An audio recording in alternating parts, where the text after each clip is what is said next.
Bonjour tout le monde, bienvenue au Quotidien Lorrain dans cette nouvelle vidéo. Donc merci, on a passé la barre des 24 000 abonnés. Apéro. Dans cette nouvelle vidéo, vous allez voir un peu l'insémination des animaux. Enfin, vous allez voir notre vedette de la Meuse, une autre vedette. On va avoir des clôtures aussi à faire, donc un peu la famille aux clôtures, de la bricole, enfin bref, le reste, à l'heure où je vous parle, je sais pas, mais bon, c'est tellement divers et varié. On n'a rien de prévu la semaine prochaine de spécial. C'est le carnaval. Ah si, il y a Tour de Plaine lundi. Ah oui, il y a le Tour de Plaine. Tour de Plaine lundi avec Maxime Armand. N'hésitez pas à liker, partager, commenter, surtout vous abonner à la chaîne. Et puis moi, je vous dis bonne vidéo, bon visionnage, et puis on est parti, voilà. Allez, bisous. Tu fais bisous, Florian? Bisous. Kiss. Bonjour, monsieur Mario. Bonjour. Alors là, tu nous mets le micro, faut quand même que je présente la vedette de la Meuse. La vedette de la Meuse. Ouais. Tu sais où c'est que ça se met? Pas dans le cul. Donc nous, comme je vous avais déjà dit sur des vidéos précédentes, donc on est pas mal en insémination artificielle. Et donc on travaille à 100% donc avec Elitest. Donc on a des inséminateurs qu'on appelle ça, inséminateurs, inséminatrices, qui viennent donc inséminer nos animaux. Voilà. Donc eux, leur rôle, c'est d'injecter la semence dans la vache ou la genisse pour que l'année d'après, enfin 9 mois plus tard, quand ça prend déjà, elle fasse un petit veau, tout simplement. Tu te décontractes, hein, Franck, hein, on est comme à la maison ici. Hein, si on raconte pas de conneries, on fait comme d'habitude. Je vais pas être contracté avec toi. Hein. Donc là, il garde, c'est à moins 170 degrés, c'est ça? Moi, 196. Ah pardon, autant pour moi, je suis mot. Ah, j'ai pas revu mes copies. Hein. Moins 196 degrés, donc là vous avez les paillettes de sperme qui sont dans cette bonbonne d'azote. Et là il les remet à température ambiante, c'est ça? 38 degrés là? Ouais, 37,5. 37,5. Alors lui on l'appelle le fourre-tout dans le jargon. Non. Parce que je peux te dire qu'il en a fourré. Hein. S'il avait fourré autant de bonnes femmes que de Godel. On m'appelle pas comme ça. Ah bon? C'est comment alors? Kintou. Kintou?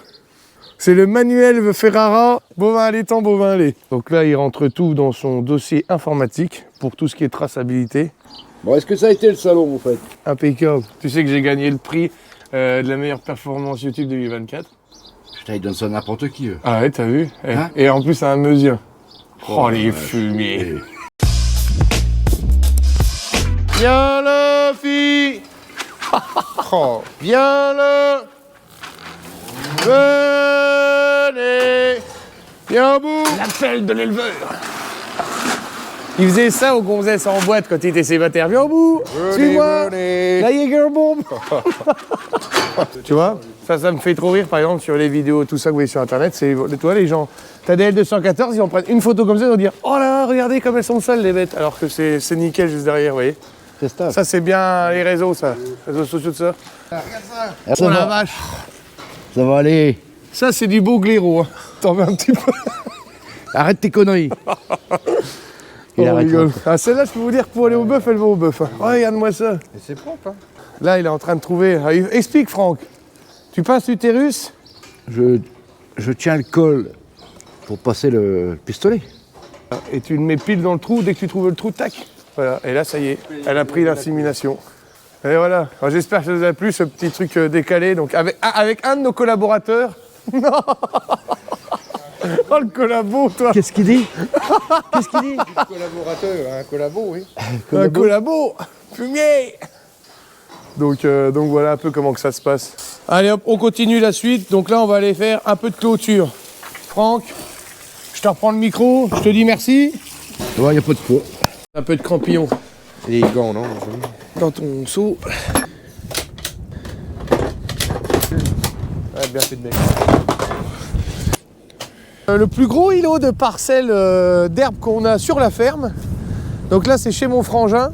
Donc là, si je dis pas de bêtises, Florian, reprends-moi, mais il y a 32 hectares de prairies. Ouais, il y a 14 et 18. Presque 18. Donc là, en fait, on passe une fois à la main comme ça parce qu'on veut prendre un petit peu d'avance. À cette heure-ci, l'important, c'est encore pas terrible sur les terrains parce que... Donc là, on enlève les crampillons, on va foutre les piquets sur le côté. Et quand on verra avec le tracteur, on chargera ça dans la bennette et on mettra un piquet neuf. Parce que mon père, lui, avant, il changeait pas les piquets, donc ça te faisait de la palissade dégueulasse de piquets, et ça, on n'aime pas ça. Hein, Florian? Oui. Ça, c'est du... On n'aime pas ça, ça, c'est du sale travail, comme on dit. Donc voilà, tac. Donc là, on sait qu'il y a un trou. C'est un piquet environ tous les 2,50 m qu'on met. On passe avant à la main, c'est tout simplement parce que là, il n'y a pas une super portance avec le tracteur et ça nous mâche un peu le travail. Vous voyez, si on voit des choses, machin, on n'a pas pris la tronçonneuse parce que ça ferait vraiment trop lourd. Pour nous, là-haut, je sais qu'il y a un arbre de couche à un endroit, je l'ai vu en faisant l'engrais. Donc on passe entre guillemets en éclaireur devant. Alors, certes, c'est vrai qu'on pourrait faire le boulot tout seul. Tu vois, il aurait la péteuse dans la main, mais bon, à chaque fois, il loche les piquets. Ça fait 4,5 kg. Donc, faut pas que j'oublie de remettre des crampillons aussi. Nous sommes mardi, après-midi, c'est reparti. On va faire un peu de clôture là, donc on a pas mal arpenté, on a fait une 50aine d'hectares de prairies, là il n'y a plus qu'à enfoncer les piquets, remettre les crampillons. 2-3 petits coups de tronçonneuse à droite à gauche, et puis c'est bon.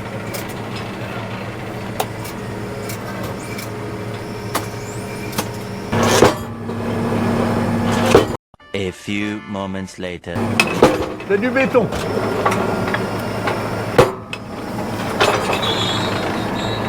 Je vous dis pas la galère. Oh putain, dans les bois, je me fends la gueule.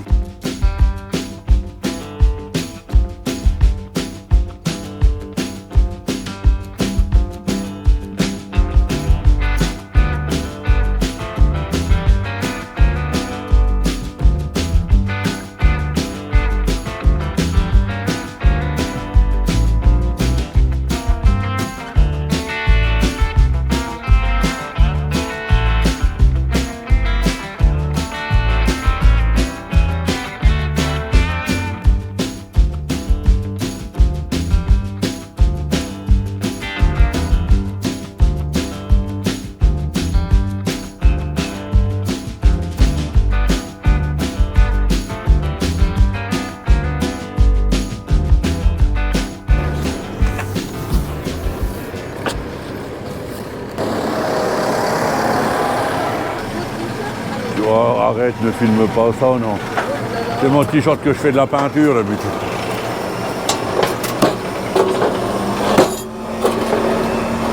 T'as vu la terre qu'il y a là-dedans?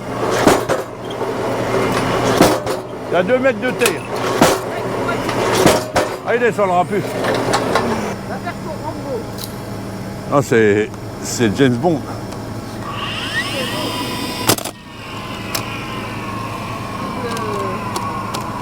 Double 0-0. Oh là bas la puissance.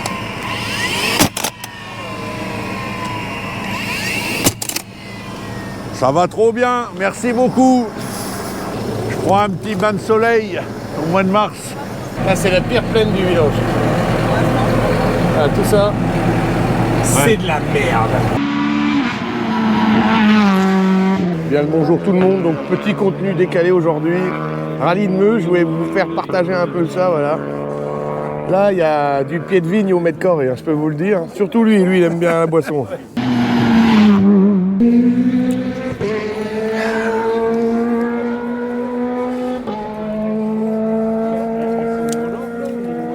Mais pas bien là. Bonjour.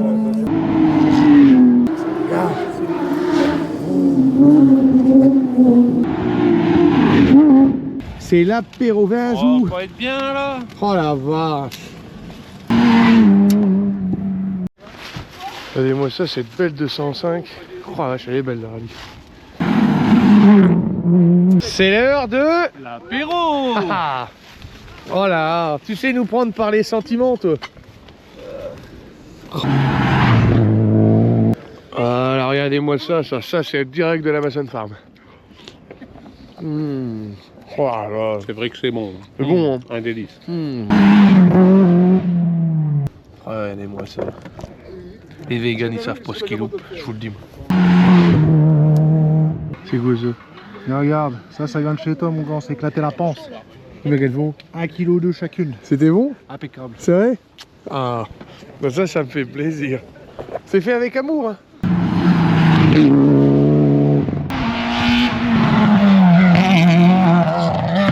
Donc nous sommes lundi 3. Quelle belle journée aujourd'hui. Voilà, les bêtes c'est fini. On est bien emmerdé avec une jeunisse qui est pleine là, dans le troupeau. Bah tiens, elle est là, c'est pas dur, elle circule. Et bah, elle est peureuse, c'est impressionnant. On ne sait pas ce qu'il y a eu, on ne sait pas. Quelqu'un est peut-être venu avec un chien ou quoi, elle a eu peur. Elle est pleine, donc on va la garder. Mais c'est impressionnant. Vous arrivez à l'entrée du bâtiment, là, elle vous voit, elle recule du cornadi comme une bête. Bah, c'est pas dur, elle m'a même ouvert un cornadi, là. Tiens, regarde. Faut que je le refasse, il faut que je redéboulonne. Et ça, c'est elle. C'est la 98, là. On sait pas ce qu'elle a. Elle est devenue complètement zinzin. Ça, au parc, ça va être simple. J'espère qu'elle va se calmer, mais ça fait 2-3 mois, là. Je sais plus quoi faire, quoi. Je sais pas ce qui s'est passé. Donc, s'il y en a qui c'est déjà arrivé, dites-moi ce que vous avez fait en commentaire ou quoi. Mais on va laisser ça comme ça. Mais rien que pour l'enfermer le matin, c'est la croix et la bannière. Elle te regarde au loin, elle s'enfermera pas. Enfin, bref. Et pour le coup, le veau, bon, il y en a pas mal qui m'ont demandé, et j'ai complètement oublié de vous redire, pour ceux qui me demandent en commentaire, donc le petit veau qu'on a vu qui était complètement déhanché, là, qui n'arrivait pas à se tenir debout de ça, qu'on a fait venir donc Margot, donc l'ostéopathe. Bon, bah, pour le coup, il est mort. Voilà, pas de débat. Il est mort 4 jours après sa venue, 5 jours. Il n'a pas fait la semaine. On aura fait tout ce qu'on aura pu, mais voilà, malheureusement, l'élevage, des fois, ça récompense pas des fois nos efforts, malheureusement, mais bon, c'est comme ça. Bon, allez, on continue. C'est parti. Quoi? Salut, Hélène. Ah, mais qu'est-ce qu'il veut, non? Bonjour. Qu'est-ce que tu nous as fait de bon à manger aujourd'hui? Rien du tout. Une paille là, Avec quoi? avec une côte. Bisous tout le monde, bonne vidéo. À tous. À tous. On prend la voiture des Viches parce qu'il a marbré l'auto, lui. Regardez-moi ça un peu. On fait de la pub pour Garage Saint-Sébastien à Nancy. Oh la vache. Voilà. La voiture de plaine. Allez, c'est parti, tour de plaine. Ah ouais, d'accord, là, on le voit. On voit bien l'ancien chemin. Oui, on voit bien l'ancien chemin. Oui. La parcelle d'escourgeon, variété Faro. Derrière tournesol. Là, et au bout là-haut, c'est derrière orge printemps. Et à peu près 20 hectares. Ça a été semé à quelle date, ça, Flo? Ça a été semé fin octobre. Et là-dessus, il n'y a eu qu'un Fussbury. D'accord. T'as déjà mis combien d'unités d'azote? Et là, j'ai mis 120 litres, j'ai mis 45 unités. T'avais fait le kerbe, là? Non, j'ai fait que l'harmonie. Là. Oh non, je dis on la nettoiera avec la coupe d'enrubanné. C'était vraiment dégueulasse, mais il y a déjà une partie qui a gelé. Mais après, oui, il reste... Les repousses de colza. Tu vois la luzerne, bon. Ah, mais c'est ça, là. Après, ça va se nettoyer au fur et à mesure des années. Vous en pensez quoi du colza? Dites-le en commentaire. Vous avez quand même un sacré colza. Il est en train de monter, hein. Ah, les boutons sont pas loin. En voilà là du géranium. Putain, il est en train de me réguler les colzas avec son bordel. Là. Toi, une tache. Ouais, t'as un avis. Pourtant, t'avais fait du bel corps. Non, je l'avais pas fait. Il a couvert vite. Vachement couvert, ouais. Abonnez-vous à la chaîne du quotidien d'Aurélien. Regardez-le comme il est beau. À la soupe. Allez, on va manger chez Livette. Tous chez Livette. Salut, j'aime bien. Vous pourriez ouvrir une carrière. Hein? Vous pourriez ouvrir une carrière. Là, ça... Eh ben là, on y passe par tout temps. On a du mérite. Escourgeon, pareil, variété Faro, semé le 4 octobre, 5 octobre. Je m'en souviens, c'était la fête d'anniversaire de mon fils que je n'ai pas pu faire. Je me suis fait tirer les oreilles. Ça m'a fait chier, mais bon. Mais bon, en même temps, on en a bien fait parce que au moins celui-là, il est bien implanté. Oh, le beau SMI. Ils vont dire il est pas sérieux, mais Non, c'est un charlot. Petite dédicace à mon copain Seb. Un blé superbe. Là, on les voit, les ronds. Là. Et je les voyais plus grands que ça à un moment. Là, il y a des ronds. Ah, Là. ça y est. Là. Tiens, là, on en a un. Ou des limaces, des ronds de limaces. Non. Et tiens, c'est des attaques de limaces, on voit des feuilles qui sont bouffées. Ça doit gratter, là, non? Voilà, là, la butte, maintenant, je mets plus de coups dedans. Juste un coup de sémoire ou de disque. Parce que là-dedans, tu remontes des cailloux comme ça. Hein. Ça, c'est à moi. Je vais rouler. Ça, c'est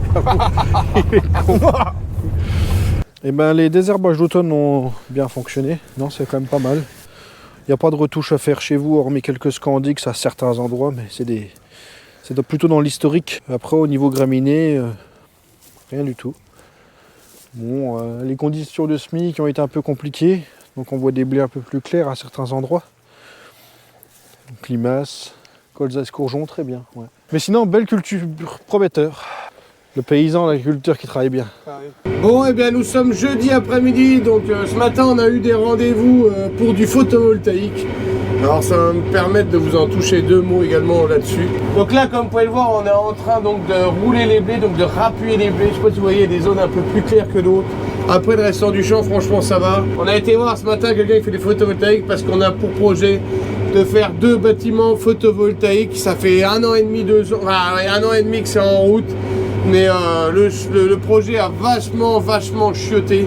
Je vais pas dire avec qui on travaille parce que pour le coup bah ça a chioté pas mal de leur côté également. Donc à la base à 11,5 prix de rachat, là on n'est plus qu'à... Non, mon père a bloqué les prix mais normalement on devrait être soit à 10,5 soit à 9,5. Donc c'est vraiment pas foufou. À partir du 30 juin, bah alors là c'est l'hécatombe. De 9,5, ils vont perdre 22% normalement. Donc ça va être à 7,40, 7,50 le prix de rachat. Donc ça va être catastrophique. Ceux qui ficellent pas tout ça là, c'est mort. Donc voilà, déjà nous franchement on se pose vraiment la question si on va le faire ou pas. Parce que est-ce que le gens vaut vraiment la chandelle, à savoir que bon le prix des panneaux ont vachement baissé également. Mais bon, c'est pas l'Eldorado, faut pas croire. Dites-moi en commentaire s'il y en a qui font un peu des projets photovoltaïques en ce moment, un peu comment que ça se passe, parce que c'est un peu... Il y a à boire et à manger. Mon frère, lui, va remplacer son fibrociment qui est complètement foutu sur son bâtiment d'élevage et remettre des translucides, des bandes de translucides et à côté de la tôle avec du photovoltaïque dessus. Mon frère, ça va lui faciliter le budget toiture, entre guillemets, grâce à la rentrée photovoltaïque. Mais je peux vous dire qu'on a vu des promoteurs, des boîtes qui font photovoltaïque, il y a vraiment à boire et à manger. Je ne citerai pas de nom, je suis pas là pour mettre certaines boîtes sur un piédestal ou non, ou à descendre d'autres boîtes, mais franchement, on a eu des mecs qui sont venus prospecter. Il y en a quand même un, pour vous dire, hein, les gens ils calculent tout, ils prennent leur temps, tout le bordel, ils vous disent bon, vous allez avoir un compte rendu la semaine prochaine un peu, vous détaillez un peu tout ça, ou dans 2 semaines. On en a eu un d'une boîte, il est arrivé, il serait venu en tongs, sincèrement ça serait pareil. Le mec il s'est pointé avec un vieux calepin comme un cahier de brouillon qu'on avait quand on était gosse à l'école. Il a regardé les bâtiments, il a rien mesuré, tac tac tac. Ah merde, téléphone. Bref, revenons à nos moutons, donc je vous disais, donc le mec il est venu en calepin, il a rien mesuré, il a regardé, tac tac tac, il a mis des gros chiffres, tac, merci, salut. Le lendemain, on a eu une secrétaire de la boîte qui bosse, parce que mon frère les avait contactés pour fixer un rendez-vous, mais on lui dit il y avait quelqu'un qui est venu hier. Ah bon, monsieur comment? Bah monsieur machin, ah oh bah c'est là déjà, merci, au revoir. Et c'est une boîte qui est connue, hein. Mon Dieu maman.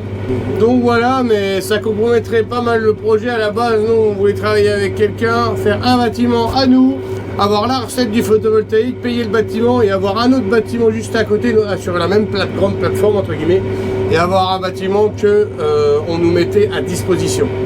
À savoir que tu n'es propriétaire du bâtiment qu'au bout de 30 ans.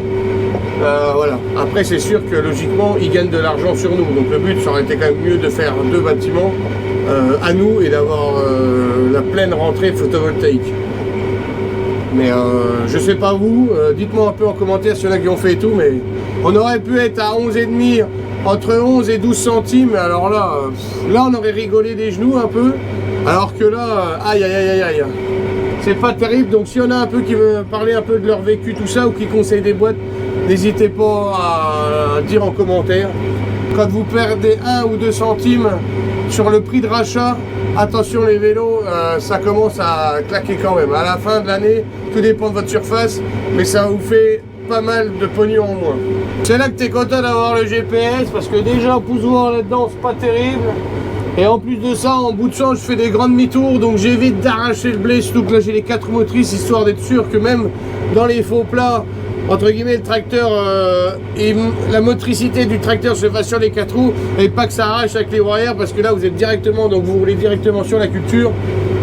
Donc le but c'est vraiment, voilà, c'est bien de rappuyer le sol, enfoncer les cailloux et rappuyer la culture pour vraiment, enfin maintenant la graine est passée, mais vraiment que ça fasse un bon contact sol-racine, voilà.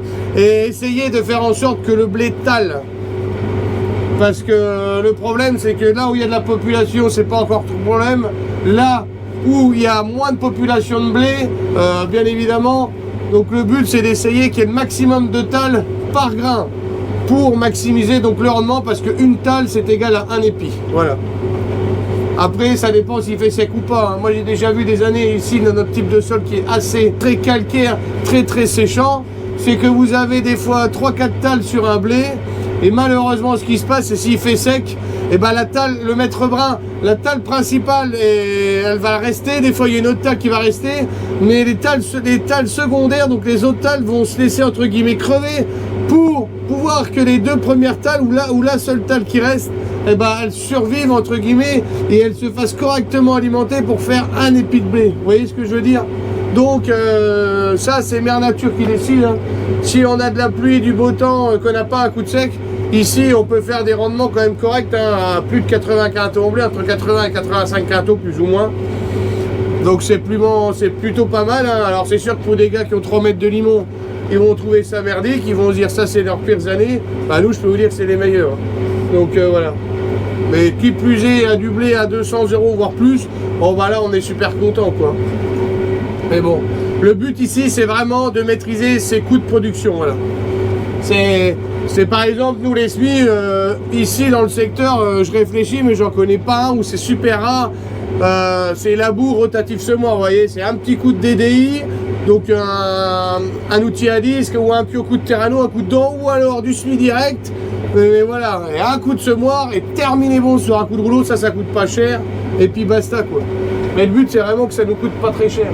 Parce que malheureusement ici on a des terres à faible potentiel et entre guillemets même si on sauce, même si on fait ça aux petits oignons, et ben, malheureusement des fois ça nous le rend pas. Et le but c'est de maîtriser ses charges, c'est de maîtriser ses coûts, parce qu'une mauvaise année, elle va vous chier dans le froc, il n'y a pas d'autre mot. Voilà. Donc voilà, vous voyez ici il y a une zone un peu plus clairotte entre guillemets. Donc le but c'est, je sais pas si vous voyez, mais ça appuie quand même bien la terre. Hein. Ça c'est la partie non roulée, ça c'est la partie roulée, donc on voit tout de suite que c'est bien plus appuyé. Et les petits blés comme ça, vous voyez, ils sont pas terriblement enracinés. Des petits blés comme ça, ils sont pas terriblement enracinés, donc le but c'est qu'ils se racinent mieux et qu'ils se développent mieux et qu'ils espècent de taler, d'éclater entre guillemets, pour que ça fasse plein de talles, pour un peu pallier à ce problème-là que par exemple, voilà, ça devrait être plus comme ça que comme ça, vous voyez. Bon après c'est une petite zone dans le champ, ça renfonce les pierres, bon ici c'est pas un terrain hyper méga caillouteux. Allez on est parti, un petit coup de drone.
Et ben voilà, donc on arrive sur une fin de vidéo. Donc pour un peu vous dire par rapport au projet, donc au gros projet qu'on avait, parce que c'est quand même un projet à plusieurs centaines de milliers d'euros, faut quand même pas...